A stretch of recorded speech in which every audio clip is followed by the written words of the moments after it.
দ্বাদশ শ্রেণীর শিক্ষার্থীরা দেখো নিউ সিলেবাস তোমাদের থার্ড সেমিস্টারে দেখো থাকছে ভূগোলের এই থার্ড সেমের জন্য থাকছে তোমাদের দেখো তোমরা যারা 25 এবং 26 সেশনে যারা পরীক্ষা দেবে সম্পূর্ণ নিউ সিলেবাস অনুসারে কিন্তু তোমাদের এই ভূগোল উচ্চ মাধ্যমিক দ্বাদশ শ্রেণী 12 ক্লাসের জন্য দেখো আজকে কিন্তু ডে চলছে তোমাদের থার্ড সেমের জন্য ডে চলছে পঞ্চম ডে এই মানে ফিফথ ডে এই ফিফথ ডে এর মধ্যে তোমাদের ইউনিট 2 এই ইউনিট 2 এর মধ্যে তোমরা জানো তোমাদের ইউনিট 2 এর মধ্যে এমসিকিউ সব থাকবে এমসিকিউ মাল্টিপল চয়েস কোশ্চেন দ্বাদশ শ্রেণী দেখো রয়েছে 25 এবং 26 সেশন উচ্চ মাধ্যমিক ভূগোল আর নিউ সিলেবাস সেম থার্ড আর রয়েছে অবশ্যই ডে কিন্তু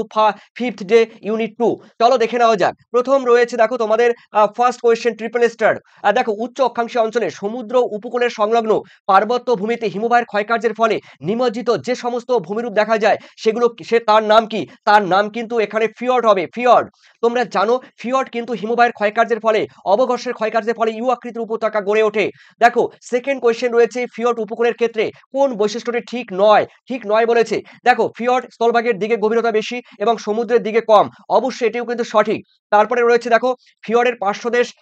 খাড়া ঢালযুক্ত এবং উপত্যকার শেষ প্রান্ত চৌকাঠের মতো হয় এটাও সঠিক এরপরে রয়েছে দেখো তোমাদের তিনে ফিয়র্ডের উপকূলের আকৃতি দেখো ইউ অক্ষরের মতো হয় এবং ঝুলন্ত উপত্যকার উপকূলের সঙ্গে আড়াআড়ি ভাবে অবস্থান করে এটাও সঠিক তারপরে রয়েছে দেখো তোমাদের 4 উপকূলের সম্মুখে অনেক ছোট দ্বীপ বা চর সৃষ্টি হয় তার মানে উত্তর কিন্তু তোমাদের হবে সবগুলি সঠিক উত্তর কিন্তু হবে D is the correct answer মানে সবগুলি কিন্তু এই ফিয়র্ডের ক্ষেত্রে সঠিক এরপরে রয়েছে দেখো ট্রিপল স্টার দেখো পৃথিবীর গভীরতম ফিয়র্ডের নাম কি দেখো পৃথিবীর গভীরতম ফিয়র্ডের নাম হলো আন্টার্কটিকার স্কেলটন ইনলেট ঠিক আছে আন্টার্কটিকার স্কেলটন ইনলেট হলো পৃথিবীর গভীরতম ফিয়র্ড এরপরে দেখে নাও নোটবুক তোমরা করে নাও ভিভিআই পৃথিবীর দীর্ঘতম এবং বৃহত্তম ফিয়র্ড কি গ্রিনল্যান্ডের দেখো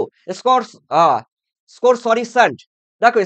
স্যান্ড বা স্কর্সবি সাউন্ড ঠিক আছে বা সুন্ড ঠিক আছে এরপরে রয়েছে এখন নরওয়েকে ফিয়র্ডের দেশ বলা হয় খুবই গুরুত্বপূর্ণ কোশ্চেন নরওয়েকে খুবই ভিভিআই কোশ্চেনটি এরপরে সুইডেনকে ফিয়ার্ডের দেশ বলা হয় মাথা রাখবে নরওয়েকে ফিয়র্ডের দেশ বলা হয় ফিয়র্ডের আর সুইডেনকে ফিয়ার্ডের দেশ বলা হয় দুটি কোশ্চেন কিন্তু একটু আলাদা এরপরে রয়েছে এখন তোমাদের 4 বলা হয়েছে পার্বত্য অঞ্চলে হিমবাহের ক্ষয়কার্যের ফলে দুই ধারে যে মসৃণ এবং খাড়া ঢাল বিশিষ্ট ঢিবির সৃষ্টি হয় এগুলো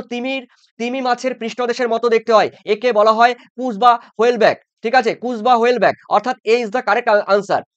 ঠিক আছে তিমির পিঠের মতো দেখতে হয় এরপরে রয়েছে আমাদের 5 হিমবাহের সঞ্চয় কার্যের প্রকৃতি এবং সঞ্চয়ের অবস্থান অনুসারে ভূমিরূপকে কভাগে ভাগ করা যায় দুভাগে ভাগ করা যায় ঠিক আছে উচ্চ পার্বত্য অঞ্চলে এক ধরনের রয়েছে আর পর্বতের পাদদেশে এক ধরনের রয়েছে এরপরে রয়েছে তোমাদের 6 ডবল স্টার হিমবাহের প্রবাহ পথে দুপাশে যে গ্রাফ রেখা অবস্থান করে তাকে কি বলে তাকে মানে পার্শ্ব গ্রাফ রেখা বলে